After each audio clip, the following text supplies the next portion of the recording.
Hello and welcome to Heated Sports Pod. I'm Jamie Nunez. I'm Aaron Garcia. And I'm Ricky Hernandez. This is a podcast where we talk about South Florida teams, any pop-up stories, rumors, and hot topics that are circulating around the leagues. The NFL season just kicked off, and the Miami Dolphins are 2-0. Quarterback Tua Tagovailoa, Week 1 threw for 466 passing yards, guys. That is fourth most in the NFL history in Week 1. Do you guys think that Tua can sustain that type of insane yardage and efficiency? Yeah, so that's actually what I wanted to come in and talk about. Can Tua keep this up for the duration of the season? And, of course, he's had injury troubles in the past, so is that something that's going to come up again? Or has he learned how to take those hits better than he has before? It looks like he has. And it looks like he's playing with a lot of confidence. But, yeah, I wanted to see what you guys think, if this is something sustainable for Tua. I mean, I'll personally say not at the level that we saw in Week 1, but I could definitely see him performing close to a level because he had those expectations heading into his career. But like he was saying, the only thing that held him back was the injuries. So as long as he stays healthy, I think he can keep it up. Absolutely, Abram. I agree. So Week 1, as I mentioned, Tua threw for 466 passing yards. And, Abram, you just hit it right on the nail. It seems very unsustainable, that level of efficiency throughout a whole season, and that showed in Week 2 where he only had one touchdown pass. He did have an interception, and he threw for not really close to 300 yards at all for that game. But they were saved by the running game, and Raheem Mostert rushed for about 121 yards. What do we think of the offensive line protection and the production, even without our best player, Teron Armstead? Do you guys see that keeping the same? Do you guys see that offensive line productivity throughout the whole season keeping up, or do you guys think this is just a 2 games where we got lucky? I think as someone who doesn't watch football, who maybe doesn't have the eye test for like what a great offensive line might look like, when I watch the Dolphins, I see the intensity even without our best player out there. So I see good intensity, and I feel like if we could keep the confidence up, we could keep doing what we're doing all season. Yeah, I think what this defense is doing without Jalen Ramsey, and this past Sunday we were without Jalen Phillips as well, our outside linebacker, who is a stud at getting to the quarterback. There are some issues on the field as well, though. I know we talk highly about the Dolphins, but there are some issues with snapping the football. There are issues with the field goal unit and the kicker specifically. So there are some things to work on, but we still have a whole entire season to dissect that. This Sunday, they go against the Denver Broncos at 1 o'clock for their home opener in Hard Rock Stadium. What do you guys think is going to happen this Sunday? Well, me personally, I'm definitely predicting a win. You know, the Broncos started 0-2, and like we said, the Dolphins are 2-0 right now. And you were saying it's the home opener. You know, Dolphins fans are going to be excited. The team's going to be excited. So I definitely think they're going to perform. I think they're going to perform once again. And I think Tua's going to have a game more similar to the one that we saw in Game 1. I agree. I think the energy is going to be there from the fans and the team. I think everyone's going to be excited to go play. So I just hope we can get another one, get that 3-0 start to the season. That would be amazing for us. Absolutely, absolutely, guys. And then from there, we'll move on to the Miami Marlins. Right now, they are fresh off a win at home against the New York Mets. Most likely, they will have to win 6 of their last 10 games to be in the wild card. Right now, they're in it, but there's a bunch of teams that are still in the hunt as well. We did just sweep the best team in baseball, arguably the Atlanta Braves. They have the most wins in the MLB. So what do you guys think about this Mets series right now? We do play tonight at 6:40 against the Mets at Lone Depot Park. What do you guys think? Do you guys think the fish will, dry out and miss the playoffs, or do you think they'll maintain this level of high baseball play going into the wild card? Well, it's a tall order for sure. Having to go 6-4 to make the playoffs. Yeah, it's a tall order for sure, especially in baseball where really anything can happen. One off night from anybody can kind of throw things for a loop. And when you have such little room to work with to make the playoffs, it's going to be tight. But, anything can happen. We'll see. Yeah, honestly, for me, it's very hard to predict. I can't give a 100% confident answer right now. Yeah, but I'm definitely excited to see. I'm definitely excited to see if they're gonna stand up for a challenge. Me, obviously, being living in Miami, I want to say yes, but I had to wait a little bit more to be able to say that confidently. Absolutely, yes. And last night they did win, but it was in walk-off fashion as Jake Berger did steal the show with a line drive to the outfield to bring in the winning score. They are going to be doing this without their Cy Young winner last season, Sandy Alcantara. And he has struggled this season, but although when you lose a piece like that in the rotation, it really does take a big blow. Luis Ariz as well, the Marlins' best player, he is injured at the moment with an ankle injury that he suffered before last game. So we'll see if he suits up tonight. Hopefully, we need him really bad. He's batting about 354, if I'm not mistaken. That is insanely high in baseball, and it's really hard to maintain that. Let's move on to Inter Miami. We did just lose last game without Lionel Messi. There were some bright spots to take away, such as Campana and scoring for Inter Miami. What do you guys think about Inter Miami and their odds of making the playoffs? I know it's not looking too hot for us, but there is a shot. Do you think that we can catapult our way into the final spot? Yeah, so similar to the Marlins, similar to baseball, it's going to be tough, but I think Inter Miami has a better chance. Messi being one of, if not the best player in the world in the MLS, where he completely outclasses any other player. As long as he's on the field, you cannot count Messi out. Yeah, that's exactly what I was going to say. Messi's one of the greatest of all time, and you don't want to bet against him. You know, we saw him win with Argentina just not too long ago, and I wouldn't put making the playoffs with this team against him, so... Yeah, the things he could pull out of nowhere, literally of nowhere, what seems like nowhere against these MLS teams is incredible. So we'll see if he suits up. Like you were talking about with the Marlins, kind of a similar situation. If he has to sit out for a few games, it might be tough. Yeah. Because it's a tight schedule coming up for Inter. So that's right. See. The next game for Inter Miami is at home against Toronto FC. Any predictions for that game? Toronto is actually one of the weaker teams in the MLS. So it might, if Messi's feeling hurt, it might be intelligent for Inter to sit him this game. But, you know, it's a gamble. Yeah, I agree with that strategy. Obviously, it's risky because you don't want to risk losing the game. You never know in any sport. There's always a chance of anybody winning. But like you were saying, the team is weaker, so they can there's a chance they can pull it off the bottom. So if they feel confident, I would say set them out, like you said. Yeah. Inter Miami does take on Toronto FC today at 7:30 p.m. at Drive Pink Stadium. Last but not least, guys, we do have the Miami Heat, and the Damian Lillard trade rumors are circulating again. I'm not sure if you guys have seen today's post from Florida Sports Buzz. The report from Florida Sports Buzz is if Damian Lillard is traded to another team that is not the Miami Heat, he will request a trade to the Miami Heat if traded. What do you guys think about that? Better question would be, what is the trade package that gets this deal done, guys? Abram, what do you think is the missing piece that the Blazers are refusing to let go of? Dude, honestly, man, I think the Blazers just like they're waiting this out, but it's frustrating that they have been waiting this long because, like I've said to all my friends, it feels inevitable that Lillard's going to end up with the Heat. And I think the package, obviously, sadly, is going to include Hero, somebody that's very beloved in Miami. It's going to include Jovic, Paulie, Duncan Robinson, and Kyle Lowry to, make the money work. And probably a few picks.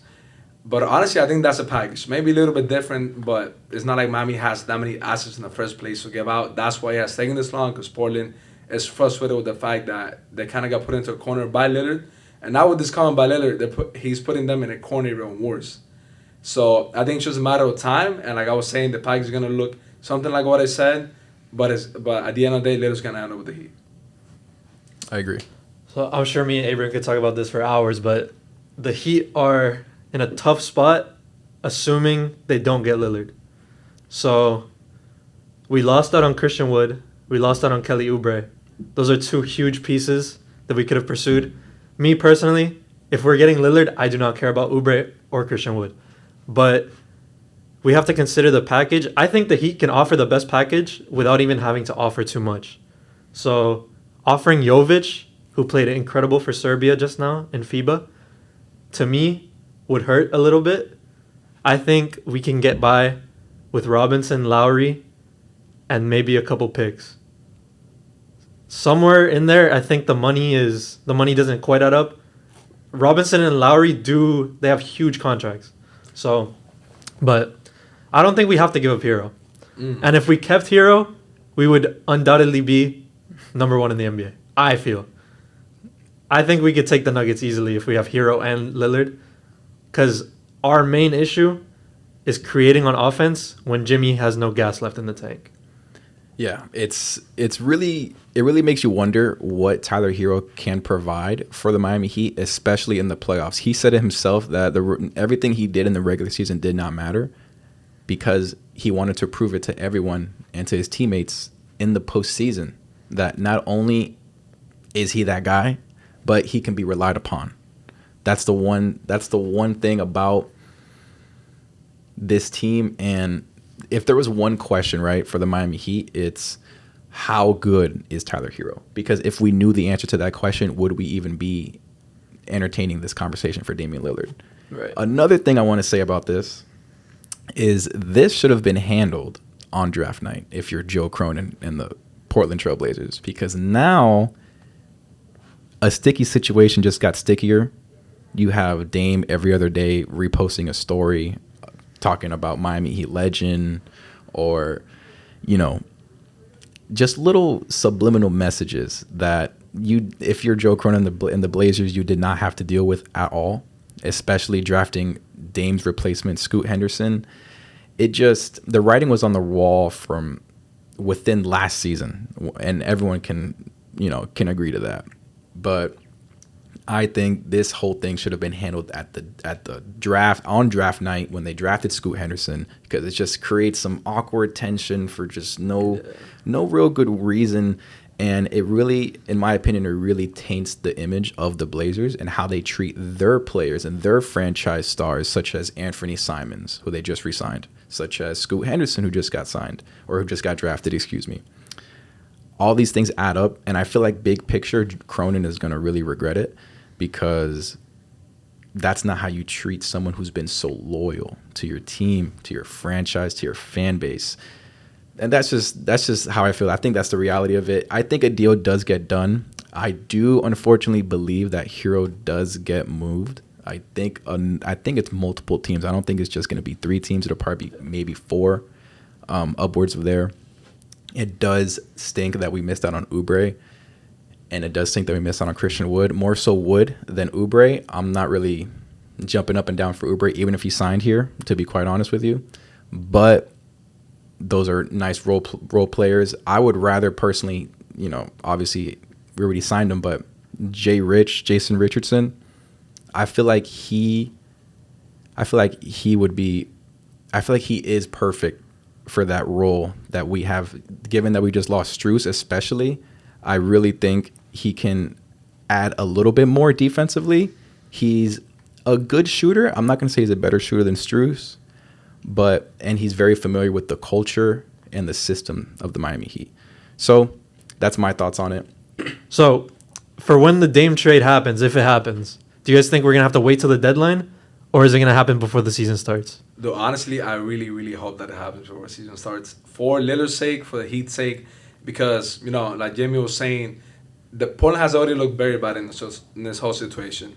And if the season starts and Lillard's on the team, it's going to be awkward. It's not going to be a good stuff for Scoot Henderson's career to have all that drama surrounding him. I think you ship him out before, even if you had to take a bit of a lesser package. That's fine. You have Anthony Simons, you have Scoot Henderson. They can figure it out. And for the Heat, with Hero, let's say that you start with Hero. Hero's playing great. And then you end up trading him. It's not gonna be the best for a team. That Butler and Bam are really close to Hero. And Pat Riley gets cold feet sometimes. He sees Heroes playing good. He's like, let me hold on to him. Yeah, Pat Riley falls asleep at the trade deadline. Who knows? So my gut, right? My instincts tell me before the season starts, but this is a big but. The fact that the league scheduled a primetime match on TNT after the trade deadline versus the Miami Heat and the Portland Trailblazers, the fact that they did that, Adam Silver did that, I'm led to believe that the narrative the league wants is that this goes into the season, that this trade goes down to the wire.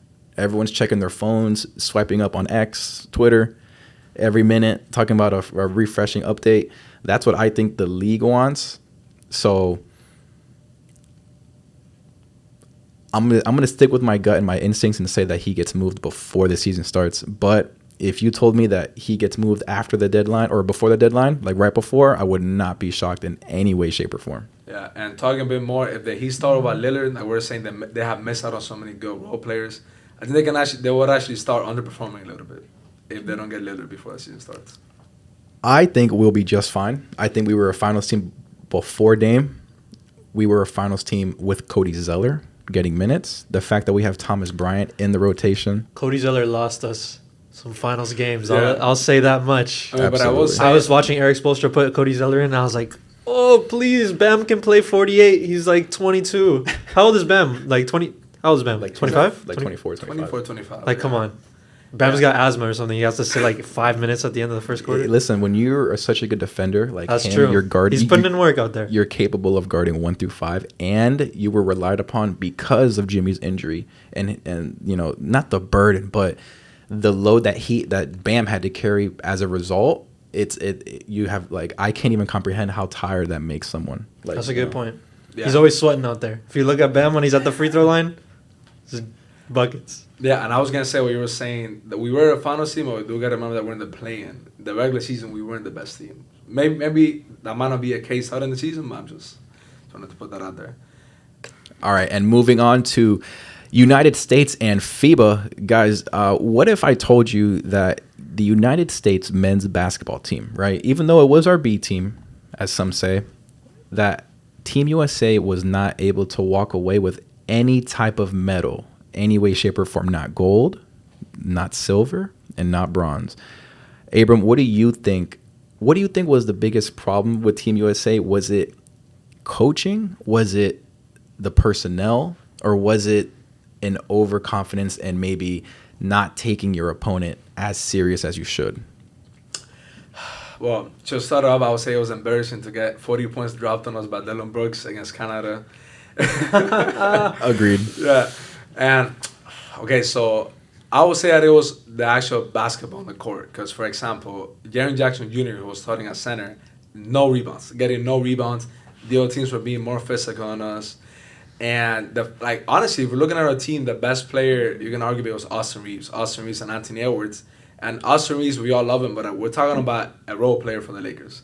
Like you said, the B team, I would say even the C team for Team USA. Fair. Yeah. Talent-wise, I would still say that we were better than most teams out there, but I think it's very underrated the fact that other teams, they played together for more than just in FIBA. Right. So the chemistry's there, and then for us, we had a lot of young players. And young players, they have their egos, they're trying to get their own shine. For example, Brandon Ingram, somebody that's used to being the star, he was not getting any minutes. And I'm sure that in the locker room that messed a few things up. Then you have competition between Jalen Brunson and Tyrese, who should start. They both have their own strengths and weaknesses. So then it was a mixture of the team was not able to fully mesh together, and then the physicality and the rebounds on the court. And talking about X's and O's, I would say that was the biggest thing. Yeah, I agree with the meshing together chemistry. If you take the A team and you put LeBron James and Steph on a team, it doesn't matter if they don't mesh. They're going to get shots up. They're going to make shots. LeBron's going to drive and dunk. You can't put, some Lithuanian guy in front of LeBron. True. He's going to just... So, anyways. So, go ahead, sorry. I think that when you put a C team together, or maybe even a B team, you have to rely more on teamwork, chemistry, and coaching. And when you have a coach that, for Lithuania, for example, the coach is coaching the Lithuanian national team all year. Steve Kerr, they throw him in there, they coach these random group of guys, and it's they don't fit into his system. Maybe there's a bunch of things to consider, but I think it's not talent. You could put a U.S. high school team of some of the best high school prospects, put them on a national team that's very well coached, and I feel like they could at least have a shot out there. So talent is not the issue. I think it's more mesh and chemistry. Yeah, chemistry, meshing, and experience for sure. Yeah, Because if you've never been on literally a global stage, like these kids, like, Halliburton, Anthony Edwards, players like this, not only are they so talented, but they're so inexperienced, right? Like even on a collegiate, level, like what did they do in the tournament that, arguably could have prepared them for that moment, like overseas, like you're not home, like, you're not. I don't know. It kind of leads me to my next point, which is the Supreme Team, which is LeBron James saying he wants to join Team USA again. One final go. I've heard allegedly Kevin Durant, Devin Booker, Stephen Curry, players, Jason Tatum, players of these caliber, players of that caliber. They're looking to join Team USA next summer because of, Abram, like you said, the embarrassment that was suffered. I'm sure Dylan Brooks dropping 40 had something to do with that, 100%. So my question to you both is, what do we expect from Team USA? I'll say my piece really quick, and then you guys can go. I think the top 3 medal teams, the whole world should just enjoy it for now, right?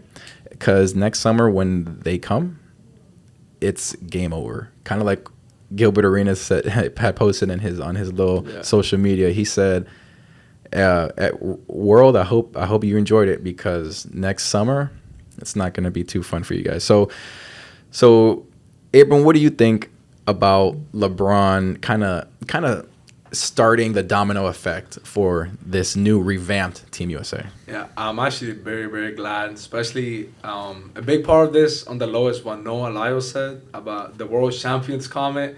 I think that, along with the embarrassment, the perfect storm, and LeBron heading into maybe his final season, probably not, but heading into the final years of his career, like the last dance aspect of it. And even if you don't believe LeBron's still the best player in the NBA, he's still the face in the NBA. He can. Is Noah Lyles a track star? Is he a USA track? Yeah, team? USA track. For those who don't know, Noah Lyles is a member of Team USA's track team. And he made the comment that when an NBA team wins the NBA championship in the season, that he claims that they should not crown themselves as world champions, insinuating that the games are only played in America, although there are foreign players in the NBA. So for those who don't know, that is a comment that Noah Lyles said that Abram is referring to. What were you going to say, Ricky? Yeah, I just hope it's fun to watch, because honestly, I'm not going to wake up at 3 a.m. to watch Austin Reeves. Even though Austin Reeves is an incredible player, if I wake up at 3 a.m., I want to see LeBron do a windmill dunk. I want to see Russell Westbrook throwing alley-oops like I used to see when I was a kid growing up, watching Kyrie Irving break ankles, like some interesting stuff. I hope to see like some all-star tier level basketball out there. I don't want to see Jaren Jackson getting boxed out. Yeah, and an underrated part of this is going to be that a lot of players that have been in the team have played together before, like Stephen Curry and Kevin Durant, LeBron and Kyrie, LeBron and Anthony Davis. And even though like LeBron and Stephen Curry haven't played together, they have known each other for a while and they know their games. You're going to have a lot of high IQ players. I think this team is going to compete with the best of all time, with the Dream Team and with the Dustin A. Redeem Team. I think it's going to be a destruction. That motivated, nobody can get close to them.